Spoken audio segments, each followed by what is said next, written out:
Pessoal, Brasília voltou a toda essa semana e o assunto mais quente é, sem dúvida nenhuma, as consequências do 8 de janeiro. Não só pelo depoimento do Anderson Torres na CPMI do 8 de janeiro, mas também pela denúncia oferecida pela Procuradoria-Geral da República sobre 40 pessoas que participaram dos atos de 8 de janeiro. Mas antes da gente começar a falar sobre isso, deixe seu like, compartilhe esse vídeo e se inscreva no canal, como você sabe, ajuda demais. Então vamos lá, tem outros assuntos também no Brasil. A gente teve governo relançando o PAC. Hoje, Rodrigo Pacheco indo conversar com alguns ministros importantes do governo Lula, inclusive Alexandre Padilha, para falar sobre PAC.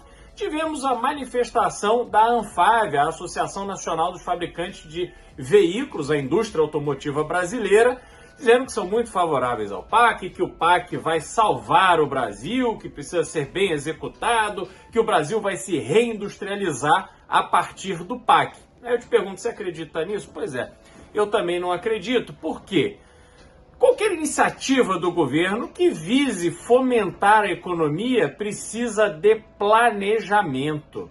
A economia ela se fortalece conforme ela tem um planejamento de longo prazo e não um planejamento para atender os interesses de um governo no momento. O que o governo de fato quer? O governo Lula quer gerar emprego, quer que a economia se movimente para ele poder dizer que ele está resolvendo os problemas econômicos do Brasil.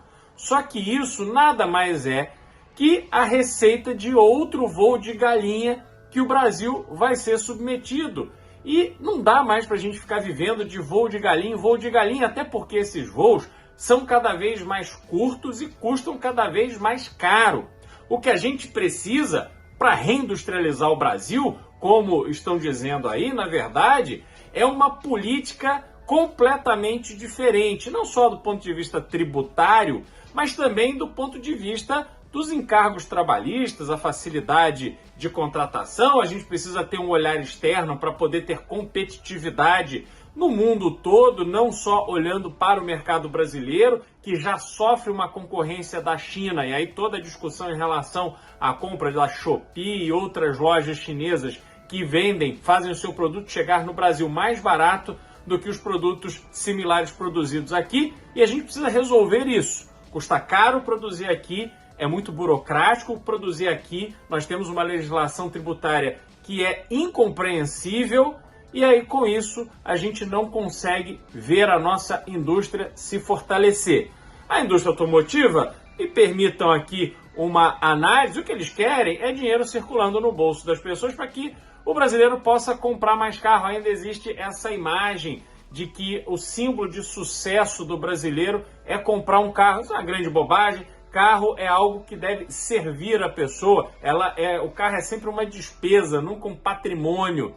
Hoje você tem Uber, você tem nos grandes centros, obviamente, uma facilidade enorme de transporte. Nem acho que carro tem mais a visão que tinha anteriormente, mas boa parte dessa indústria ainda vai se fiando ali nessa demora. O Brasil é mais lento para modernizar a sua visão sobre uma série de aspectos, inclusive nessa questão automotiva. Bom, vamos falar sobre uma novidade que o Banco Central lançou ontem, o Drex. Drex é uma moeda digital, né? Seria o Bitcoin do Banco Central para que os brasileiros pudessem usar esta moeda digital com toda a tecnologia de blockchain para fazer uma reserva de valor. Isso foi visto, assim, foi vendido como um Pix 2.0, avança em toda essa questão digital. Olha a minha preocupação em relação a isso. Vejam, quando você migra para uma moeda digital controlada pelo Banco Central do Brasil, você está entregando todo o seu patrimônio financeiro, digamos assim, nas mãos do governo. Hoje, a gente tem Roberto Campos Neto lá que está fazendo um trabalho árduo para conter a inflação, apesar dessa resistência do governo federal em cortar gastos. O governo federal quer gastar cada vez mais. Isso obviamente gera uma pressão inflacionária, porque não é que o Brasil está evoluindo, está avançando e que esses investimentos estão sendo feitos a partir de uma melhora da atividade econômica. O governo quer dinheiro porque ele quer gastar dinheiro, ele quer colocar dinheiro no mercado e aí as pessoas vão pegar no tranco. E, obviamente, isso é uma estratégia inflacionária. E cabe ao Banco Central tentar conter esse tipo de iniciativa suicida do governo federal. Porque isso enfraquece a economia. Apesar de parecer que faz sentido você dar um alento à população agora, no primeiro momento, mas ao longo do tempo, o preço que todos nós vamos pagar por essas iniciativas que não têm uma base sólida e uma visão de longo prazo, esse preço é muito alto. Então o Banco Central vai lutando contra isso. Mas daqui a pouco, a maioria dos diretores já serão indicados pelo PT. E pior do que isso, o próximo presidente do Banco Central será indicado por Lula e terá um mandato de 4 anos. Imagina que o Lula resolve achar que a Dilma, depois de ser presidente do Banco dos BRICS, por exemplo, está qualificada para presidir o Banco Central. Prerrogativa do Lula fazer isso. Aí você vai dizer, não, mas tem a questão do Senado, precisa aprovar. Bom, com a quantidade de dinheiro que está sendo liberada em cada votação, eu não duvido de mais nada. Mas vamos supor então que o Banco Central caia nas mãos de alguém como Dilma Rousseff e que esse governo vá tendendo ao radicalismo.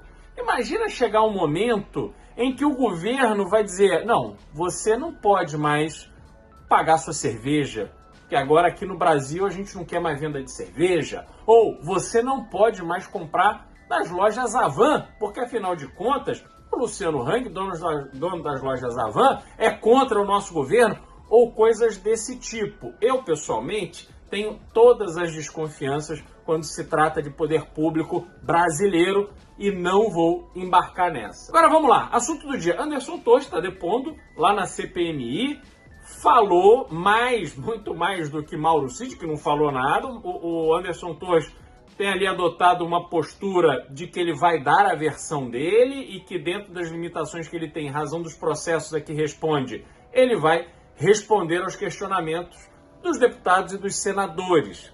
Agora, a Procuradoria-Geral da República ofereceu denúncia contra 40 pessoas que participaram daqueles atos bizarros, horrorosos, de invasão do prédio dos Três Poderes no dia 8 de janeiro e depredação de patrimônio histórico, de patrimônio público. Essas pessoas precisam ser realmente punidas de forma exemplar. Mas a gente precisa fazer uma ressalva do que efetivamente eles estão sendo acusados, né?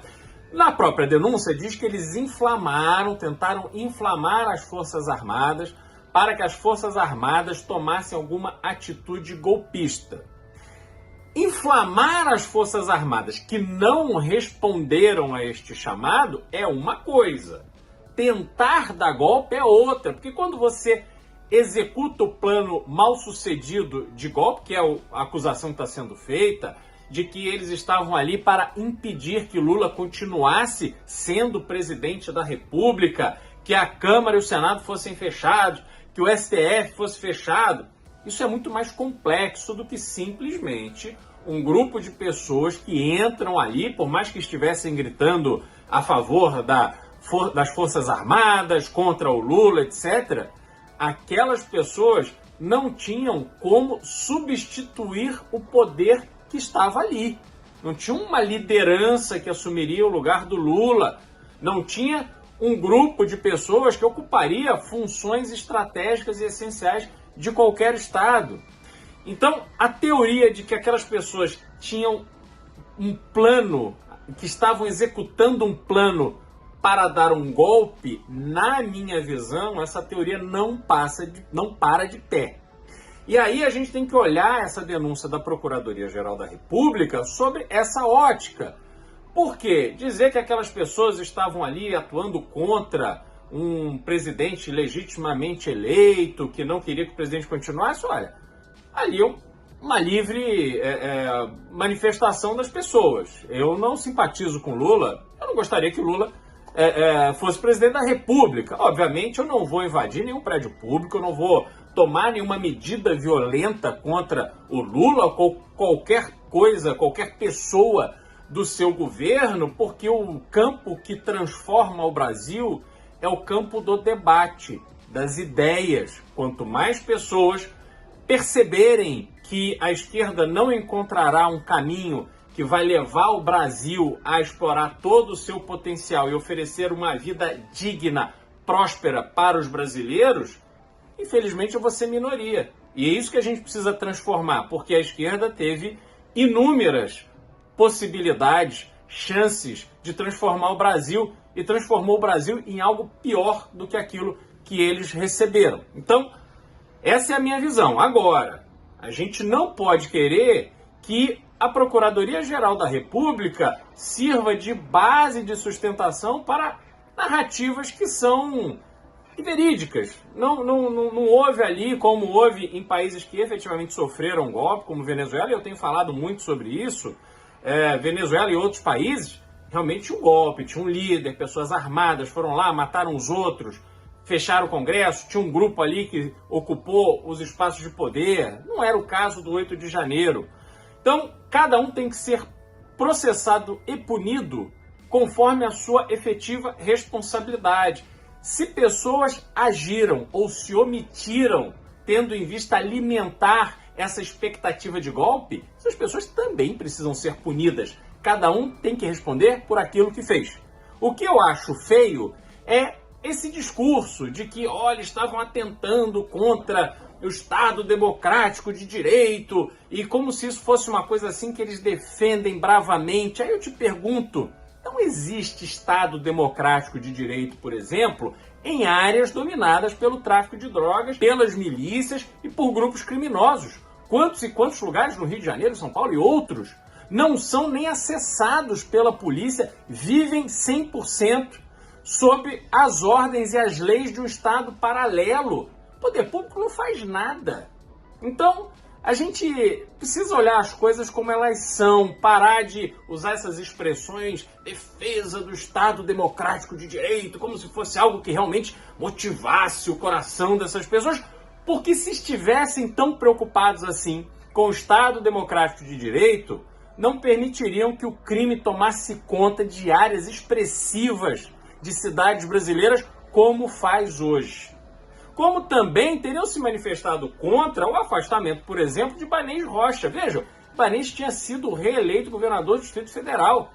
E quando ele foi afastado pelo STF ali, numa reação de bate-pronto em relação ao 8 de janeiro, eu sempre achei aquilo um absurdo, porque qual é a autoridade do Supremo em afastar um governador que foi eleito? Goste ou não goste de Ibanez Rocha? Ele foi eleito, a população do Distrito Federal escolheu ele para ser o governador. Nenhum outro poder tem ou deveria ter a autoridade de sumariamente afastá-lo, sem um processo, sem uma condenação, sem nada. Então, assim, essa democracia relativa, que até o próprio Lula citou recentemente, quando ele falou da Venezuela, também se aplica ao Brasil. Vejam vocês que a gente já vai se aproximando dessa relativização da democracia e pode ser que as coisas aqui piorem mais rápido e de forma mais profunda para todos nós do que nós gostaríamos. Pessoal, esse era o recado de hoje. Mais uma vez, deixem seu like, compartilhem esse vídeo e, por favor, se inscrevam no canal. Grande abraço.